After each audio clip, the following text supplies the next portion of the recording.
known agronomist, so to speak, and then also a development economist, one-time presidential candidate of the CPP. I remember the day he was elected, I was right there at that venue. A man who is always beaming with great ideas on how we can transform our country.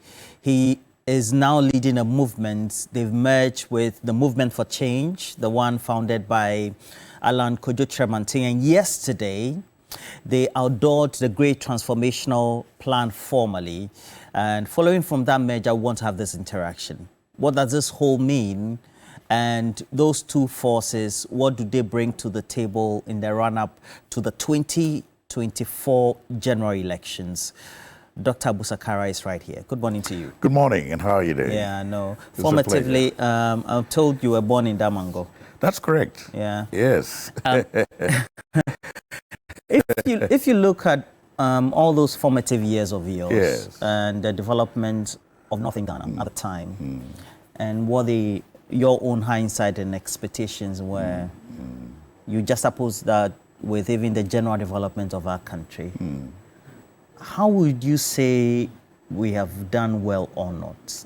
Well, let me just remind you of a historical fact. The West African High Life Dance Competition was held in Damango. And at that time, Damango was a beaming, little rural metropolis, I would say, because we had the game park there. We had the biggest state farms there, which was a big complex. It brought a lot of people from different parts of Ghana there. Infrastructure was not too bad. In fact, at the time, that was it won the first prize for the most well-planned rural provincial town, together with Sefi Wiaso. And I remember my father even got a trip to Switzerland because of that. He was the district commissioner then, So those days held great promise for not only Damango, but the North as a whole, because there was a deliberate effort to bridge the gap between the North and the South, and to give the North a chance to develop its comparative advantage, which is the vast lands, the water systems, agriculture. What was left was industrialization.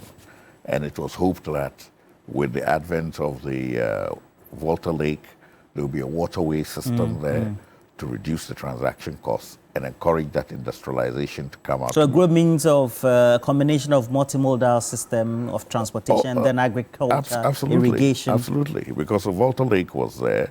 The A-frame had already reached Kumasi in terms of rail, so you just had to go from Kumasi to a place like BP. So the potential was there, and even in subsequent governments, that emphasis on agriculture has always been there, but it's not been about added value agriculture. And it's not stemmed from an entrepreneurial point where we look at agriculture as an enterprise that needs the infrastructure, the funding, and the policy framework to make it grow commercially, and take a driving role in the nation's agriculture. You know that there's 6 months of dryness in the So if up till now... As part of the Sahel, yes, of course. If the northern sector is contributing maybe up to, say, 40% of GDP in agriculture, if another 40% could be produced in the dry season, that will add 20% to the national GDP. Straight. It is possible. One season, it's possible. In Ghana? It's possible. Why not? You have 4 rivers flowing through there. You have Oti, Dakar, White Volta, Black Volta. What else do you want? And the people you're importing tomatoes from have only one river. Yeah. Very interesting, is that not? So, and quite ironic. The base is there, but there has to be a deliberate policy decision to bridge that gap, put in the infrastructure, create the economic conditions, and make it work. Something that might have driven you to align your national interest movement with Alan Tremantin's the Movement for Change. What would be the 3 pointers for you? First of all, it is clear that the duopoly has set in. You mean the NDC MPP? Yes. It's normal in most democracies for a duopoly to set in and become stagnant anyway and lose its relevance over time. That is happening. However, it does not allow the space for individual entities, no matter who they have, etc., what their policies are, to break through, because it has also been heavily monetized. Now, what this says, and if you look at the trends of the election voting, is that if we don't come together, it will not be possible to break through. If you and who? If we, those who are not part of NDC or MPP, don't come together, it will not be possible to break through. And even, you don't need Harvard trained graduates and politicians to tell you this. They have been telling us this to us in the villages since I contested. Munkabum, Nayanto Abanomamo. Munkabum, Nayanto Abanomamo. And then each election you go back there alone again. So it now says that we must do something different. And that is why we decided that let's come together, form an alliance, combine our forces, create a memorandum of agreement that embraces all our thinking, all our hopes, all our aspirations. And then we have also embraced the Great Transformation Plan as the bedrock for realizing those hopes and aspirations, not only in terms of our vision of where we want to go, but also in terms of a framework that will foster. So you're saying the national interest movement's objectives syncs with what's absolutely. The Great Transformation Plan. Otherwise, we wouldn't be able to form an alliance. Give me some 5 thematic areas of this Great Transformation. I was going to give you the areas where we sync. Okay. I think, first of all, we're totally of the belief that we need a change in governance that will drive the interventions in the economy. The governance itself has become an impediment. It overburdens the state. You're spending upwards of 70% of your revenue on public sector wage for less than 2% of the population. And instead of doing new things, you continue creating things like NACOB, all those things, to increase that burden further and limit your ability to invest in other areas. The size of government is very big. You have over 100 ministers, you name CEOs, all those things. 120, actually. It has to be cut. We agreed that it has to be cut. The balance of power between the executive, the legislative, and the judiciary has to be reset so that even though the executive will remain more powerful, the other two will have their independence to be able to act independently and check the... What's going to be done? First of all, number one, we are going to ensure that we consolidate the power of all those who are supposed to be checking the system into one entity, as we've outlined in the GTP, so that they work together. And also we are going to separate the public of the Office of the Special Prosecutor or Public Ombudsman. From the Attorney General. Whatever we will call it then is something else, but essentially it's a public ombudsman from the Attorney General, so he can act independently and ensure that those institutions which are supposed to act independent of the executive have a direct stream of their own revenue direct from the budget, so that we cannot use the executive to control their expenditure in order to control them. Yeah, all those things currently are free for all. The president can do whatever he wants. Secondly, we are going to ensure that this Council of States, as we have it now, is abolished, and we will create a second chamber that will constitute a stakeholders forum of independently elected people representing their stakeholder groups, separate from the president, who will be able to say yay or nay to the executive. And if you say the stakeholder groups, we're going to have even some of the marginalized groupings currently? Certainly. Disabled persons groups, we have the teachers, we have the labor unions, we have the traditional authorities. Agribusiness, farmer groups. Okay. Farmer groups. In fact, I am personally interested even in this election, in mobilizing the farmers. Because if the farmers are 60% of the population, then they could win the election. You have farmers in France and Germany, etc., giving torture to the government. And even in India, they demand, and government Even in obey. the US, they call the shots. But here you are 60%, and you're waiting for what? All right. Over the years, you've talked about how your experiences from other parts of the world should influence the way we drive economic policy. Because the blueprints are always there, whether it's from the Asian tigers or the Asians, or it's from modern Europe, etc., and even Southern Africa. If you take a look at where we are now, we're broke. That's the reality. So the benchmark is that we're broke. We currently have decided even to restructure our debt. So already we're in the minus. What would be the three key things you think a government of the national interest movement and then also the movement for change will tackle immediately? Okay, first of all, it will be an independent candidate supported by the alliance, which constitutes the national interest movement, the movement for change, the PDP, and all the other 8 members that are, or 10 members that are involved in the alliance. So it is an alliance of different groups supporting one presidential candidate. Now, that presidential candidate, as an independent presidential candidate, will begin to institute what we call an enterprise economy.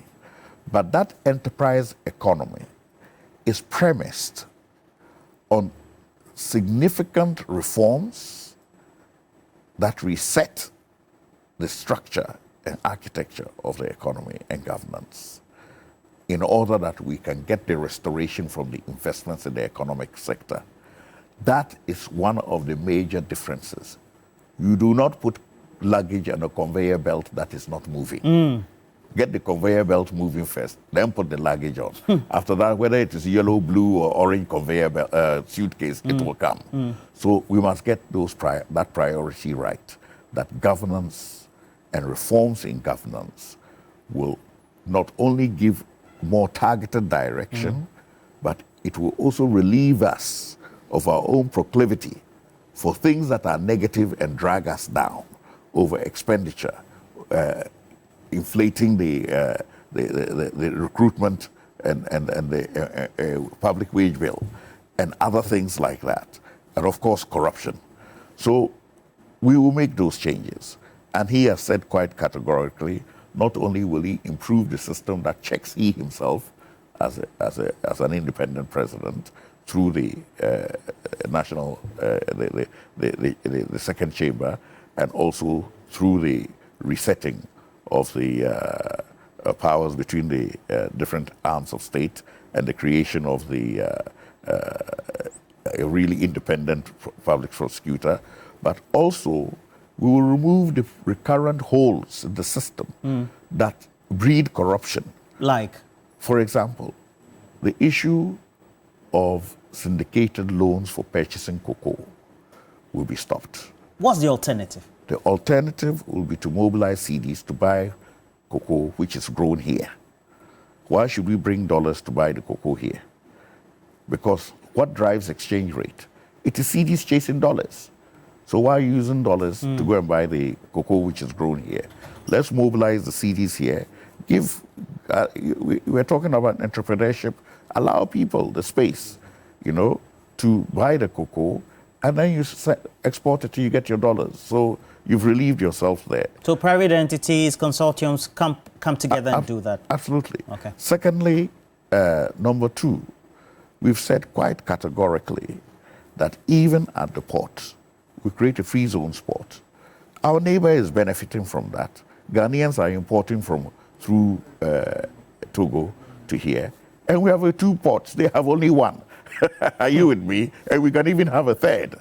Are you with me? So why not free it up? Why leave the system in the hands of that institutionalized corruption? That you remember President Mills almost crying about it. Are you with me? Has it changed? No. So break it up. That is what leadership is about.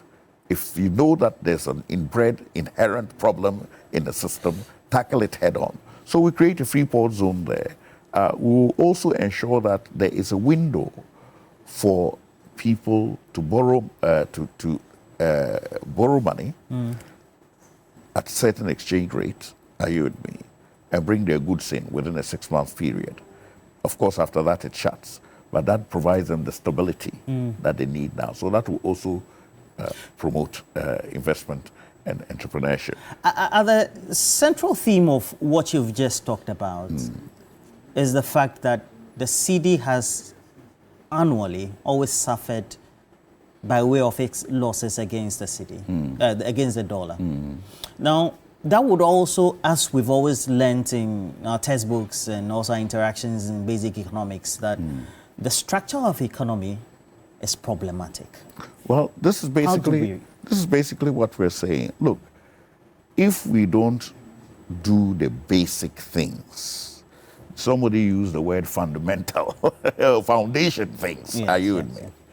No matter what you do to the walls and the ceiling and the decoration, if the foundation of the building is not strong, all that will collapse. Yeah. And this is what we have been doing. You have a government come in, they start, and then they build a thing, then it collapses. At one time, we were billed as the darling boy of the whole world, you know, Ghana is on top, etc. Then where are we now? How is it that the person who was scoring first is now last? What happened? Are you? So now, to answer your question, we have to start investing in the areas of production and manufacturing. But you don't just invest to create factories. You have to accompany that with two key things. Which are? The transaction costs that reduce their cost of doing business to make them competitive. So we have to invest in the infrastructure, the rail and waterway system, as the cheapest means of moving. If you ask most business people who work within the country, they'll tell you transport costs is what kills them. So if other people were using rivers and railway before they came to roads, why do you want to jump to roads and stick there? Because contracts for roads is juicy. So that is one thing. And that should lead to production at competitive rates and in areas that will substitute for the things we import. We are still importing billions of dollars of food. Are you with me? When we have all these rivers here. Arable lands. We have arable lands. Can you imagine? You have River Oti, River Dakar, River, the White Volta, the Black Volta. And as if God planned it, they're just separated like that and then coming down to join the lake. So there's lots of land in between them. And then for 6 months of the year, we're watching the water run through the river, going into Ada, flowing at billions of cubic meters of fresh water into the sea. And then you say you have no water. Whilst the person who is further up north from you is bringing in tomatoes to you. Recently, for the last 2 weeks or something, we did not have tomatoes. Did you know that? No Yes. tomatoes on the market. You get three like that. 1 for 5 cities. Exactly. Yeah. And yet, they say we're Over the waiting for weekend, I bought a tube of yam for 40 yeah. cities. So they said they were waiting for the Burkinabes to release the tomatoes. Now, why is somebody who has one river, you're waiting for him to release tomatoes to you, who has 6 months of rain, some places 2 seasons of rain, and 4 rivers? How is that possible? Right. At the center of all this is that we will need to put people into employment. Absolutely. Because what feeds into this conversation then is, what do we do with the youth bulge we have? 70% of our population, less than 35 years, and counting and growing. Beautiful. You know, in this policy, we have clearly said that we are not going to follow the path of recruiting people, putting them in uniforms, filling desks, filling airports, etc. That is public recruitment, further bloating the public sector wage bill, which further reduces your capacity to generate income because you're restricted in what you can invest elsewhere. So we will not do that. But we will do even something better than that, which is to have a special fund that will give startup capital to youth in those productive areas we've identified, which will substitute for the things that we import, and not just in production, but also in processing and manufacturing and added value, and also begin to promote other sectors. You know, we're in the age of entrepreneurship. Sure. We've gone through the Stone Age. We've gone through the industrial age. We've come through the IT age. And now we're in the age of entrepreneurship. So people should think and make money. All the really seriously rich people in this world, they're not sweating in factories. They're not sweating in farms. There are people who are involved in entrepreneurship, in new technologies. So we also want to promote the capacity of our youth to be involved in that end of the spectrum of business as well. So creating the conditions where these people can survive after starting their businesses is also important. You cannot be overtaxing people before he's even made profit. You've slapped him with this is the tax you must pay. What profit have I made before I'm paying tax? Are you with me? So you have to give the conditions that will encourage them and help them up, apart from starting the industries and the cottage industries and at the bigger scale, the factories. That means we must have invested in the reduction of their transaction costs. We must not bother them with undue taxation because we're using taxation as a way of recovering our debts, not as a way of even reducing the transaction costs by further investments in infrastructure. So that is where basically we must focus and ensure that the businesses we start have conditions under which they can thrive. If Alan Kyerematen should be the independent candidate, so to speak, he will need a vice presidential candidate. That will be you? We have set in process a motion to identify and select a vice presidential candidate from amongst ourselves. What's the process? Well, it is a committee. They will select the people. We have a timeline. We are not in a hurry. There are other people who even started before who haven't even finished yet. So let them finish yet, and then we will come on stream. Okay. But there's a process, and we will ensure that we find a person who is committed and capable of supporting him to achieve that objective. Is it possible that you could be the factor that could lead to some level of the negotiating entity or party if, let's say, the elections go for a runoff? Well, we are not thinking of only being that. What are you thinking of? We are thinking that we can be more than that. One, you have seen what is happening around the world. All these stabilized democracies have got to a stage where there is no confidence in the established parties anymore. That is why smaller parties, conglomerations, alliances, independent candidates are cropping up everywhere. And we don't need to go very far. We have seen examples in Africa. We have seen examples in Europe. And even if you go to the South African election, which I think will mirror what will happen here. Where Jacob Zuma... Yeah, Jacob Zuma broke away. And that means that, look, I'm helping to pound the fufu, which will be a fufu big enough for all of us. But if at the end of the day you cut your portion and I don't get any, then I'll pound my own fufu where I can also have And that's the objective? No, that's not the objective. The objective is that you have to meet the stakeholder interests that you represent. I see. So we cannot be involved in a situation where the people we represent don't have their interests met. So we've come together to ensure that we can get the mandate from you, the people, to be able to deliver on this great transformation agenda, to give you the things that you expect, the things that change the status quo. So if the non-aligned forces will do for Alan Kyerematen in Ghana what they did for Jacob Zuma in South Africa, definitely there will be a paradigm shift, and there will emerge a new alternative force in Ghana that will be able to participate effectively in the democratic space. Whether it will be first, second, or third is another matter. We'll wait to see. But I am confident that Ghanaians have got to that point. It's good that you mentioned the fundamentals as being the word as used by the vice president, so to speak, and then also the two leading parties being the duopoly for which you need to break. That reminds me, for us to have a recall, Dr. Mahmoud Bamia's sayings, especially before he came into office. So let's have that instance of Dr. Mahmoud Bamia before he came in that studio, not the first one, in the second one. Currencies depreciate when the fundamentals are wrong. Right.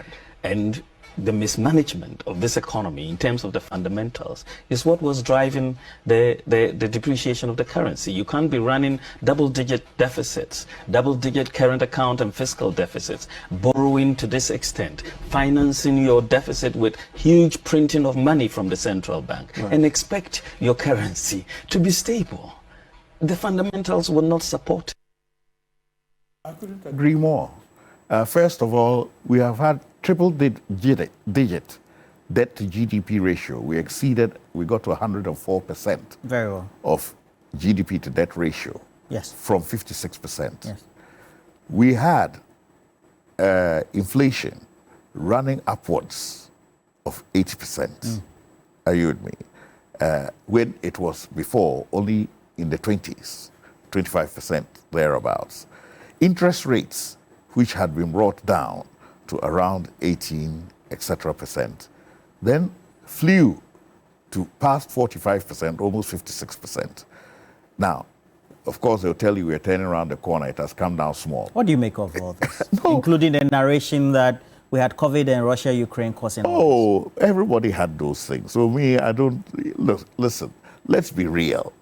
The driving factors for the situation we find ourselves in now is that there was a gross miscalculation that the weather will always be sunny. Meaning what? That we could continue borrowing and then we'll be working to pay. And things, the expected income will be coming in and we will be paying. Now, you always have to make provision. What if? What if? COVID is what if. Ukraine is what if. What if there's no rainy day? Yeah, are you with me? So you have to make a buffer provision. Now, the Heritage Fund that Mills put aside, you know, and also that was built even under NDC,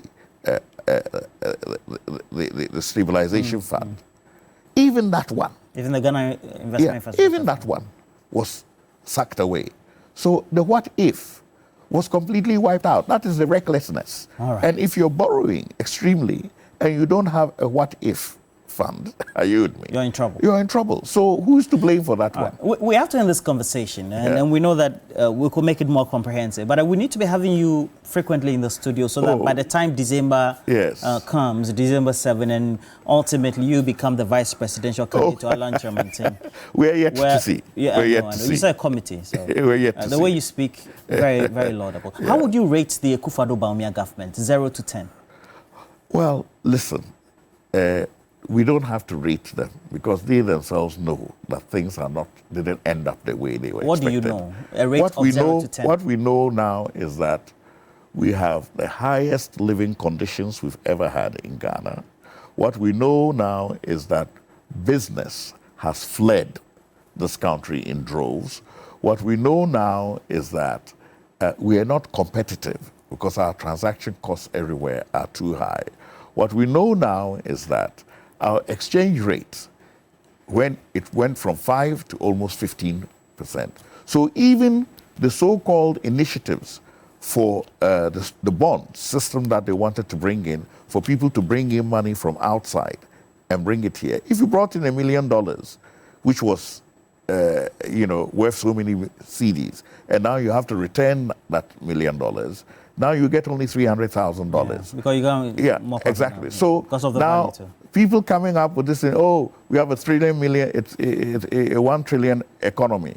Just do the exchange rate and see how much it is. So, I mean, those kinds of situations, we want Ghanaians to really ask hard questions. Because at the end of the day, they themselves know that things have gone very badly. Now, Dr. Abu Foster Sakara, which one comes first? Abu Sakara Foster is fine. Okay, Abu Sakara Foster. And he leads the National Interest Movement. And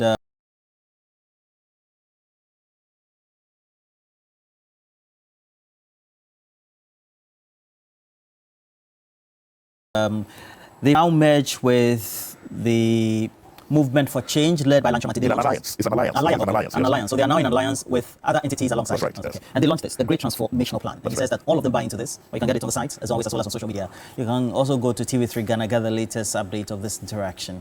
But thank you for passing through this. You're welcome. Thank you. We're taking a break. We'll be right back.